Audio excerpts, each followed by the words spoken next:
The rain battered the windows of the Manhattan skyscraper, a relentless drumbeat that matched the pounding of my heart.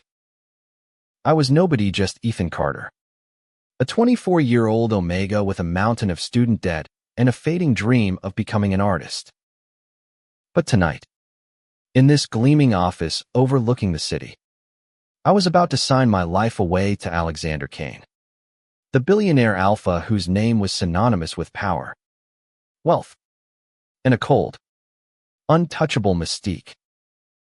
I clutched the contract, its pages heavy with legalese and a single, life-altering clause: I would carry his child.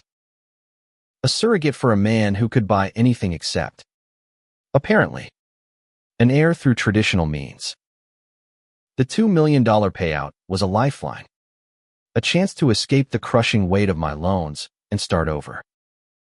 But as I sat across from him, his piercing gray eyes locked on mine, I felt something shift inside me, like a prey animal sensing a predator's gaze. "Mr. Carter," Alexander said, his voice low and smooth, like velvet over steel. "You understand the terms. 9 months in my estate, complete discretion, and no contact with the outside world." I nodded, my throat dry. I understand. But I didn't. Not really. How could I have known that stepping into his world would mean losing control of mine? The drive to his Long Island mansion was a blur of rain-slicked roads and the hum of the Bentley's engine. Alexander sat beside me, silent, his presence filling the car like a storm cloud. I stole glances at him, his sharp jawline, the faint scar above his left eyebrow, the way his tailored suit hugged his broad shoulders. He was 35, unmarried, and famously private, a man whose rare public appearances sparked tabloid frenzies. Why me? I wondered. Why an unremarkable Omega like me? The mansion loomed ahead, a sprawling fortress of glass and stone that seemed to swallow the night. Inside, it was all marble floors and chandeliers, but the air felt heavy, like the walls were watching. A housekeeper, Mrs. Langley, led me to my room, a suite larger than my entire Brooklyn apartment. "Mr. Kane expects you to rest," she said, her tone clipped. "The doctor arrives tomorrow." Sleep eluded me that night. The bed was too soft, the silence too loud. I wandered to the window, staring at the manicured gardens below, their edges softened by moonlight. That's when I heard Ida low, mournful howl from somewhere deep within the estate. My Omega instincts flared, urging me to run, but I was already trapped. The next morning, Dr. Ellison, a stern woman with a tablet full of charts, confirmed the procedure. "Artificial insemination," she said briskly. "You'll be monitored closely. Mr. Kane insists on perfection." I nodded, but my mind was elsewhere, replaying that howl. Was it a dog? A wolf? Or something else entirely? Alexander appeared at breakfast, his presence commanding the room. "You're settling in?" he asked, sipping coffee as if we were discussing the weather, not the fact that I'd soon carry his child. "Yes," I lied, picking at my eggs. "It's overwhelming." He leaned forward, his gaze pinning me in place. "You're not just a surrogate, Ethan. You're part of something bigger. My legacy." His words were heavy with meaning I couldn't grasp, but they stirred something in me: fear. Yes, but also a dangerous spark of curiosity. Days turned into weeks, and the mansion became my gilded cage. I painted in the sunroom, my only escape, filling canvases with stormy seas and shadowed figures. Alexander watched me sometimes, silent, his eyes tracing every brushstroke. "You're talented," he said once, his voice soft, almost human. I blushed, hating how my Omega instincts craved his approval. But the mansion held secrets. Locked doors lined the east wing. And Mrs. Langley's warnings to stay in your quarters grew sharper. One night, unable to sleep, I crept down the hall, drawn to a faint glow under a door. Inside, I found a study filled with old books and a single photograph, Alexander. Younger, laughing with another man in Omega, his scent lingering faintly on the frame. My heart twisted. Who was he? And why did Alexander keep this hidden? Before I could process it, the door slammed shut behind me.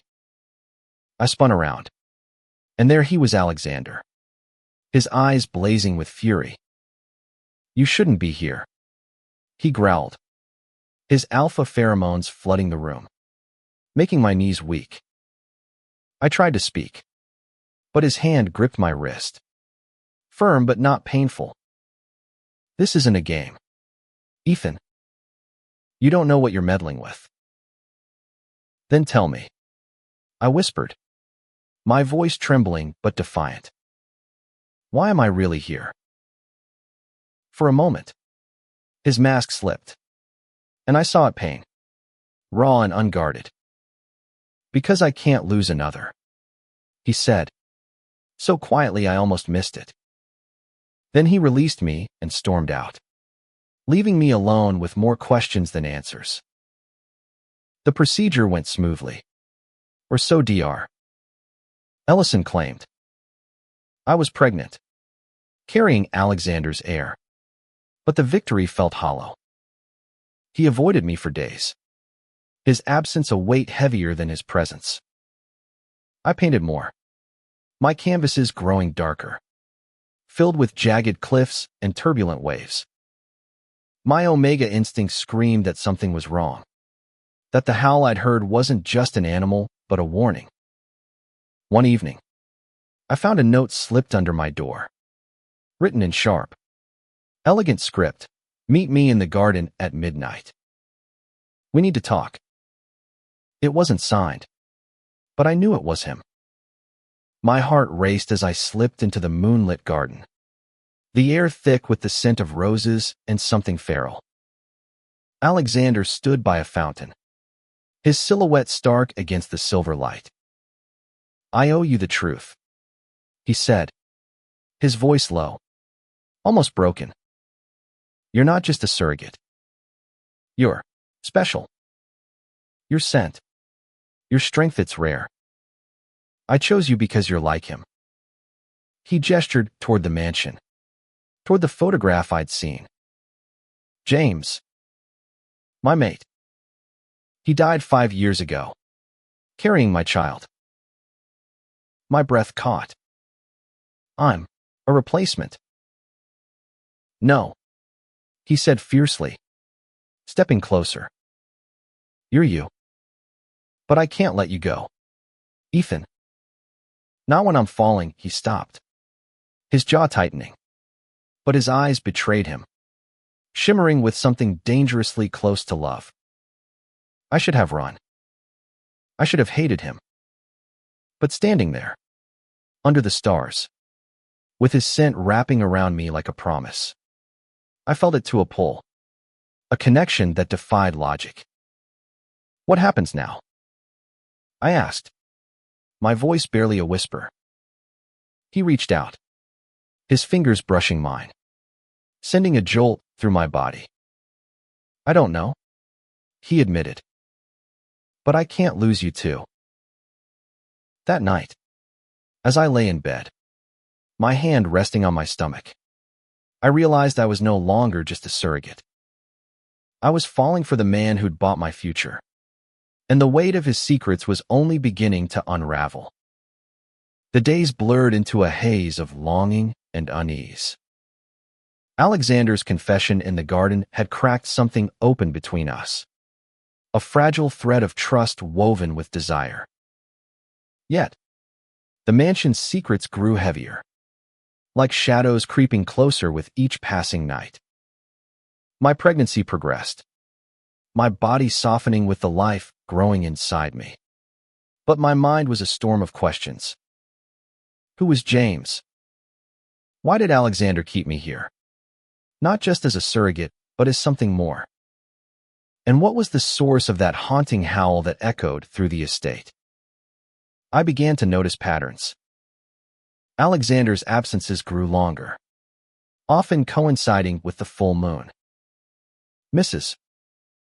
Langley's sharp eyes followed me everywhere, her warnings laced with an edge of fear. "Don't wander, Ethan," she'd say, her voice tight. "Some doors are locked for a reason." But curiosity burned hotter than fear. And one night, I followed the sound of the howl to the east wing. The corridor was dark, the air thick with dust and something primal. My Omega instinct screamed to turn back, but I pressed on, my bare feet silent on the cold marble. At the end of the hall, a heavy oak door stood ajar, spilling dim light into the shadows. I pushed it open and froze. The room was a laboratory sterile, modern, filled with medical equipment and vials of glowing liquid. A whiteboard scrawled with genetic formulas loomed over a steel table. And in the corner, a cage. Inside, a wolf, its fur silver and eyes eerily human, stared at me. Before I could scream, a hand clamped over my mouth. "Quiet," Alexander hissed. His body pressed against mine, his alpha scent overwhelming. "You shouldn't be here." I tore free, my heart pounding. "What is this? What are you doing here?" His jaw clenched, but his eyes were desperate, almost pleading. "It's not what you think. I'm not a monster, Ethan. I'm trying to fix something broken." "Fix what?" I demanded, my voice shaking. "James. Me. This child." He flinched, and for the first time, I saw the weight he carried: grief, guilt, and something darker. "James wasn't just my mate," he said, his voice raw. "He was part of an experiment. My family, we're not like other alphas. We're cursed. The wolf you saw, it's me. Or part of me." I staggered back, my hand instinctively cradling my stomach. A werewolf. The word felt absurd, but the truth was in his eyes, in the howl that still lingered in my ears. "And the child I'm carrying, it's not cursed," he said quickly, stepping closer. "I've spent years, millions, trying to break the cycle. The lab, the experiment's theory to ensure our child is free of it. But you, Ethan, your Omega gene is unique. It's why I chose you. You're the key." My head spun. I was a lab rat, a pawn in his quest for redemption. Yet, when he reached for me, his touch gentle despite the storm in his eyes, I didn't pull away. "Why didn't you tell me?" I whispered. "Because I was afraid you'd run," he admitted. "And I can't lose you. Not just for the child, but for me." His words hung between us, heavy with truth. I wanted to hate him, to flee this gilded prison and its monstrous secrets. But my heart betrayed me, aching for the man who stood before me, broken and desperate for a future we might never have. I let him pull me close, his warmth seeping into me. And for a moment, the world was just us two souls caught in a dance of fate and fear. The weeks that followed were a tightrope of trust and tension. Alexander opened up, slowly, sharing fragments of his past. His family's curse dated back centuries. A genetic anomaly that turned alphas into wolves under the full moon. James had been his partner in love and science, working to isolate the gene until a rival corporation sabotaged their research, killing James and their unborn child. Alexander's guilt was a living thing, driving his obsession to protect me and our baby. But the mansion wasn't safe. I caught glimpses of strangers in the woods, their eyes glinting with predatory intent. Mrs. Langley's warnings grew frantic, and one night, she slipped me a key.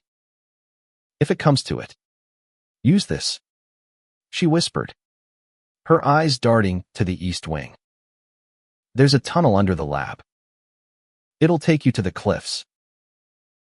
I didn't want to believe her, but the air grew heavier, the howls louder.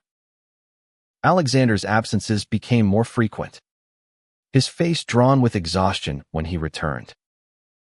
"They're coming," he told me one night, his voice grim. "The corporation, they know about you. About the baby." "Who are they?" I asked, fear clawing at my chest. "People who want what I have," he said. "Power. Control. The curse." I wanted to run, to take our unborn child and disappear. But running meant leaving him, and the thought tore me apart. Instead, I painted feverishly, obsessively, filling canvases with wolves and storms and a man whose eyes held both love and torment. Alexander watched me work, his silence a confession of his own fear. "I don't deserve you," he said once, his voice breaking. "But I'll die before I let them hurt you." His words were a vow, and I clung to them, even as the mansion's walls seemed to close in. One night, as thunder rattled the windows, I found him in the study, staring at James's photograph. "Do you still love him?" I asked, my voice barely audible. Alexander turned, his eyes soft. "I'll always love him. But you, Ethanyuri, my present, my hope." He crossed the room, his hands framing my face, and kissed me. It was slow, desperate, a collision of need and fear that left me breathless. My omega instincts sang, binding me to him in a way I couldn't escape. But the kiss was interrupted by a crash glass shattering somewhere downstairs. Alexander's body tensed, his alpha instincts flaring. "Stay here," he growled, but I grabbed his arm. "No," I said, my voice steady despite the fear. "We face this together." He looked at me, pride and terror warring in his eyes, and nodded. As we descended the stairs, the mansion's lights flickered, plunging us into darkness. The darkness was alive with menace. Footsteps echoed through the mansion, heavy and deliberate, as Alexander gripped my hand, pulling me toward the east wing. "The tunnel," he whispered, his voice urgent. "We need to get you out." But the intruders were faster. Shadows moved in the flickering light, and before we could reach the lab, 3 men in black tactical gear blocked our path. Their leader, a gaunt alpha with a cruel smile, stepped forward. "Kane," he said, his voice dripping with malice. "You thought you could hide forever." Alexander pushed me behind him, his body radiating alpha dominance. "Leave him out of this, Marcus," he snarled. "Your fight is with me." Marcus laughed, his eyes glinting with greed. "Oh, But the Omega is the prize. His gene. Your child, it's the key to controlling the curse. My employers will pay billions for that. My blood ran cold. They didn't just want Methy, wanted our baby. I clutched the key Mrs. Langley had given me, my mind racing. Alexander's hand tightened on mine. A silent promise. But I saw the fear in his eyes. He was 1 alpha against 3. And the full moon was rising. Its pull already tugging at his control. Run, he whispered, his voice breaking. I'll hold them off. I shook my head, tears stinging my eyes. I'm not leaving you. Before he could argue, Marcus lunged, a blade glinting in his hand. Alexander moved like lightning, shoving me aside as he tackled Marcus to the ground. The other 2 men charged, and chaos erupted. Grunts, crashes, the sickening thud of fists on flesh. I scrambled for the lab, my hands shaking as I unlocked the tunnel door. But I couldn't leave him. Not now. Not ever. I turned back, grabbing a metal rod from the lab and swinging it at one of the attackers. It connected with a crack, sending him sprawling. Alexander's eyes met mine, a mix of shock and pride. But there was no time to speak. Marcus was back on his feet, his face twisted with rage. You'll regret that, Omega, he spat, raising his blade. Then it happened. The air shimmered, and Alexander's body convulsed. The full moon's light streamed through the window, and he changed, his human form giving way to a massive silver wolf. The beast roared, lunging at Marcus with terrifying speed. The other men screamed, their confidence shattered as the wolf tore through them, a force of primal fury. I stumbled back, my heart pounding. This was Alexander, but the sight of him as a wolf, blood staining his fur, was both awe-inspiring and terrifying.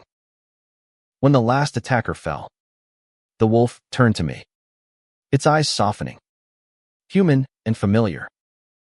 It patted closer, nuzzling my hand, and I sank to my knees, tears streaming down my face. You're still you, I whispered, burying my fingers in its fur. The wolf shifted back, Alexander collapsing into my arms. Human again, but weak, his body trembling from the transformation. I'm sorry, he gasped. I never wanted you to see this.